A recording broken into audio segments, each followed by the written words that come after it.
not every journey begins with a map. Some begin with a story and a compass that doesn't point north. This is a story about a young woman, a lost belief, and the kind of magic you can only find if you're brave enough to look for it.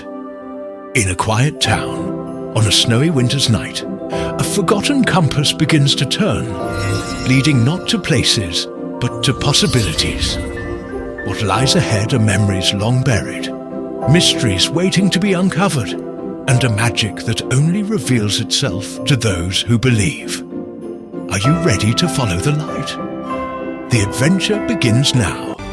Welcome to the Christmas Compass. Follow the stars, let the journey begin.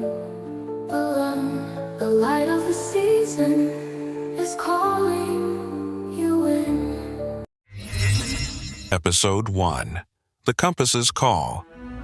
Emma's apartment, late afternoon. Distant sounds of Boston traffic, muffled honks. Emma is flipping through papers at her cluttered desk.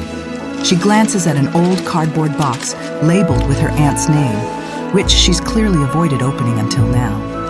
Emma Carter had once believed in Christmas magic. In a time that felt more like a half-remembered dream, her Aunt Lou's holiday adventures had been the highlight of her year, full of treasure hunts, stories, and impossible magic tricks. But that was before she'd grown up, before practicality and the real world took over. These days, Emma's holiday list was short: solitude, a good book, and a holiday completely free of surprises. Pulling out an antique compass that rests among old holiday mementos. Oh, Aunt Lou, really? A compass? Because nothing says Merry Christmas like a tool designed for the terminally lost. Emma picks up the compass, spinning it in her hand. Emma wasn't one to believe in holiday mysteries anymore. Life had taught her that wonder had an expiration date, and her aunt's whimsy belonged firmly in her past. But still, there was something about the compass that felt intentional. Like it held a message from her aunt, one that was both an invitation and a reminder. So what, Aunt Lou? You think I need a navigation tool?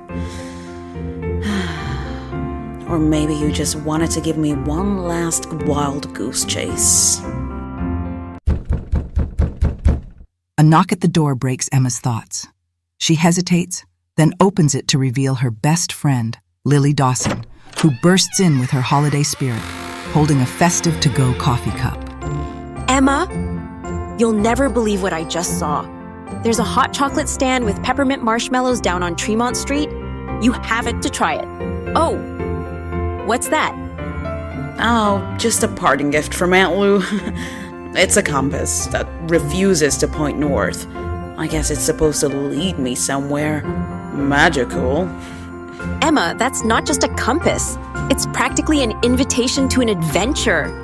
You haven't tried following it yet, have you? Lily, I have absolutely no interest in wandering the city on some holiday-themed scavenger hunt.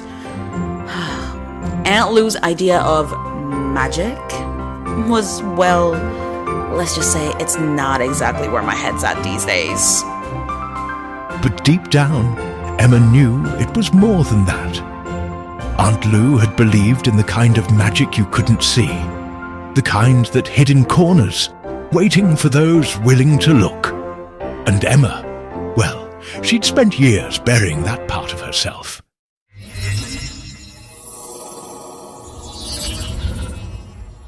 Wait, did that just hum? It might have, but humming's not exactly directions to the North Pole, is it? Oh, it's a sign. This compass is leading you somewhere, Emma. Somewhere festive, mysterious, probably with great lighting. And so, against her better judgment, Emma found herself wandering through Boston with Lily in tow. The bustling streets of Boston. Snow is lightly falling. Christmas music plays faintly from street musicians. The compass gripped in her hand, and her sense of logic hanging by a thread.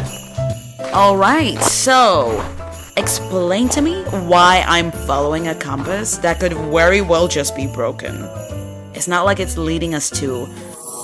Compass chimes again. It seems to tug them toward a quiet corner of a nearby park. anywhere I'd actually want to be. Because it's the holidays, Emma. This is a time for magic, mystery, and... Okay, fine. Maybe a little aimless wandering. But I'm telling you, Aunt Lou knew what she was doing. A new set of footsteps joins them. Nate Hunter, a skeptical journalist, arrives. Are we really chasing a broken compass on a freezing December day? Because I'm pretty sure this is exactly how urban legends begin. Nate, trust me. If my life ever turns into an urban legend, it'll be because I tripped over an ornament and ended up suing Santa. Oh, don't be a Grinch, Nate. This compass is practically humming with holiday spirit. Right, Emma? And even Emma, as reluctant as she was, couldn't deny that the compass seemed different, like it had its own heartbeat. One that was guiding them towards something odd, if not exactly magical. A quiet, snow-covered park near an old church. Distant sounds of bells and faint holiday music echo softly. Okay, compass, lead the way. And if this ends up being a very elaborate prank, Aunt Lou, I owe you one.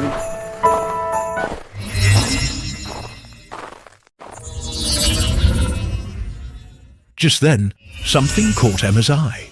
There, on the old oak tree by the church, a small, nearly invisible symbol etched into the bark. It was identical to the one on the compass. Do you two see this? That symbol is the same as on the compass. This was meant for you. It's like a trail of breadcrumbs. And those always lead to something incredible. Or, at least interesting. Or possibly to a misunderstanding that makes us look like a group of lunatics. You're both ridiculous. But, alright, I'll admit it. This is intriguing. She wouldn't say it, but Emma felt it. This pull, this tiny tug on her curiosity. It was just enough to make her think, maybe Aunt Lou was onto something after all. But what was the compass leading them to? And why did Emma feel this strange connection? As if something or someone was guiding her. Find out in the next episode of The Christmas Compass, where Emma and her friends follow the first clue and discover that Christmas has a way of making the impossible feel just within reach. This was episode 1, featuring the wonderful actress Yasmine Alice as Emma Carter. If you enjoyed it, don't forget to follow, review, and subscribe. Because the adventure is just beginning. A Podcast Audio's original, created and produced by AJ Tambay. See you soon, my friends.